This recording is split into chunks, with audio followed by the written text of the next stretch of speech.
कि पिछले दिनों व्हाट्सएप यूनिवर्सिटी में एक लीडर ने सवाल किया था कि रायचूर में बाहर वालों का क्या काम है। तो उनसे मैं एक ही जुमले में ये जवाब दूंगा, साहब आइए देखिए ये बाहर वालों का काम है। और रोड की इफ्तिताह के लिए हम मुबारकबाद देते हैं। आप इसी तरह डेवलपमेंट कीजिए। आपने कहा कि हमारे अंदर भेदभाव नहीं है, मगर आप पीठ पलट कर देखिए आपकी पार्टी में कितना भेदभाव है कि अब आने वाले दिनों में अंदरून खेले की किस्मत इसी तरह चमकती रहेगी। किस तरह इधर डॉक्टर साहब ने एक काम किया तो काउंसलर साहब ने एक काम किया, फिर उधर मुजीबुद्दीन साहब ने एक काम किया तो फिर ये साहब ने एक काम किया। कुछ भी हो भाई, हमारे वार्ड का भला हो, हम इतना ही चाहते हैं। शादी हो या एंगेजमेंट, हर फंक्शन के लिए शमसिया फंक्शन हॉल। खूबसूरत डेकोरेशन के साथ साथ पार्किंग, किचन, लेडीज और जेंट्स की कुल 1000 लोगों की कैपेसिटी में बने इस फंक्शन हॉल में कोई भी फंक्शन आसानी के साथ किया जा सकता है। दिए गए नंबरात पर राब्ता कर अभी बुक कराएं। Shamsiya function hall, first cross LBS Nagar, Hazrat Shams आलम कंपाउंड, रायचूर।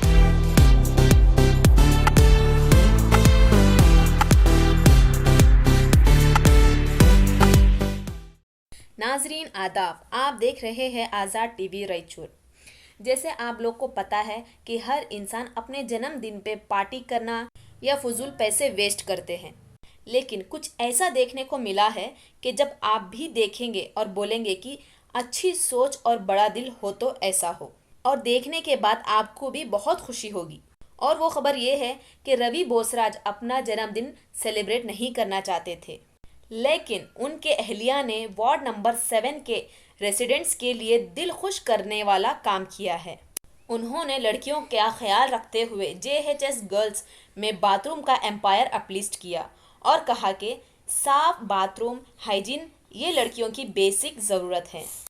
इस मौके पर वार्ड नंबर 7 के काउंसलर श्री जी तिम्मा रेड्डी, जनाब साजिद समीर साहब, सिराज जाफरी, श्री अरुण, जनाब वाहिद, वार्ड नंबर 7 के Zubair and team, Akmal Farooq and youth Congress team, इनके मौजूदगी में ये काम अंजाम दिया गया है। अगर आप इस चैनल पे नए हैं और आपने अभी तक सब्सक्राइब नहीं किया है तो जल्दी से सब्सक्राइब कीजिए, शेयर कीजिए एंड लाइक कीजिए रेगुलर अपडेट्स के लिए, और हाँ, बेल आइकन दबाना भूलिएगा मत। Thank you so much. लोग जानते हैं हम जहाँ खड़े हैं, यहाँ पर रायचूर राइजिंग फाउंडेशन की जानिब से ये औरत बच्चियों का स्कूल है, उसका उद्घाटन किया गया है। इसकी चाबियाँ बच्चियों को और स्कूल वालों के हवाले की गई है। हमारे तिम्मा रेड्डी साहब और उनके दोस्तों की कोशिश रही कि रवि बोसराज साहब की जन्मदिन की यादगार के लिए कुछ ना कुछ किया जाए। इसी तरह गरीबों में कपड़े भी तकसीम किए जाएंगे और थोड़ी देर बाद बारगाह हज़रत शेख मियाँ बाबा में हाज़िरी भी दी जाएगी। उनकी दराज़ी उम्र के लिए दुआ की जाएगी।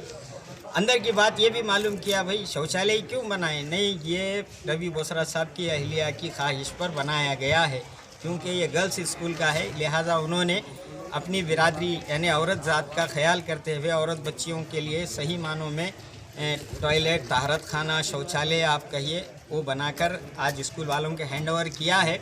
मैं तमाम का शुक्रिया अदा करता हूं जो लोगों ने मेहनत की है। अभी अपने दोस्तों के साथ ही एक बात और मैं कहना चाहूँगा कि पिछले दिनों व्हाट्सएप यूनिवर्सिटी में एक लीडर ने सवाल किया था कि रायचूर में बाहर वालों का क्या काम है। तो उनसे मैं एक ही जुमले में ये जवाब दूंगा, साहब आइए देखिए ये बाहर वालों का काम है और आपका काम क्या है वो बताइए आप। अब उसी के साथ मैं यहाँ जितने लोग मौजूद हैं सबकी तरफ से, इंक्लूड तिम्मा रेड्डी साहब की तरफ से भी, doctor Shivraj Patel and company का शुक्रिया अदा करता हूँ कि उन्होंने रोड का उद्घाटन किया। मगर उससे पहले एक कंट्रोवर्सी भी, बहसों मुबाहिसा हुआ। लोग बोले तिम्मा रेड्डी को और उनके दोस्तों को ये नहीं करना चाहिए था। देखो भाई, आप लोग डेमोक्रेसी को नहीं जानते। डेमोक्रेसी की ब्यूटी ये है कि सत्ताधारू जमात का विरोध किया जाए, मगर किस तरह किया जाए, वो जिस तरह करना था उस तरह हम लोगों ने किया। क्योंकि आज हम लोग इख्तिदार वाली जमात से सवाल करने डरते। अब बड़े बड़े लीडरों को इख्तिदार वाली जमात ने ED के ज़रिए, इनकम टैक्स के ज़रिए किसी ना किसी तरीके से अंदर डाल दिया। मगर हमारे लोगों ने कोशिश तो की कि एक सिटिंग MLA और सिटिंग गवर्नमेंट से सवाल करें कि भाई क्या हमारे मोहल्ले में खाली ये एक रोड का काम है क्या, और दूसरे काम भी हैं, ज़रा उधर भी तवज्जो दे। यही बात थी, रोड का काम रुकाना मकसद नहीं था। ये सवाल उठाना डेमोक्रेसी की ब्यूटी है।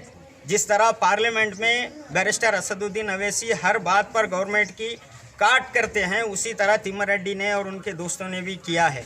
मगर वो रोड की इफ्तिताह के लिए हम मुबारकबाद देते हैं। आप इसी तरह डेवलपमेंट कीजिए। आपने कहा कि हमारे अंदर भेदभाव नहीं है, मगर आप पीठ पलट कर देखिए आपकी पार्टी में कितना भेदभाव है। खैर, आपके वो निजी मामलों में हम जाना नहीं चाहते। आपका भी शुक्रिया। और यहाँ आज जितने लोग आए, तिमर रेड्डी साहब और रायचूर राइजिंग फाउंडेशन का मैं तहे दिल से शुक्रिया अदा करता हूँ। वार्ड नंबर 7 वालों की तरफ से हम देखते हैं कि अब आने वाले दिनों में अंदरून खेले की किस्मत इसी तरह चमकती रहेगी। किस तरह इधर डॉक्टर साहब ने एक काम किया तो काउंसलर साहब ने एक काम किया, फिर उधर मुजीबुद्दीन साहब ने एक काम किया तो फिर ये साहब ने एक काम किया। कुछ भी हो भाई, हमारे वार्ड का भला हो, हम इतना ही चाहते हैं। बस धन्यवाद। इतना कहते हुए मैं शुक्रिया अदा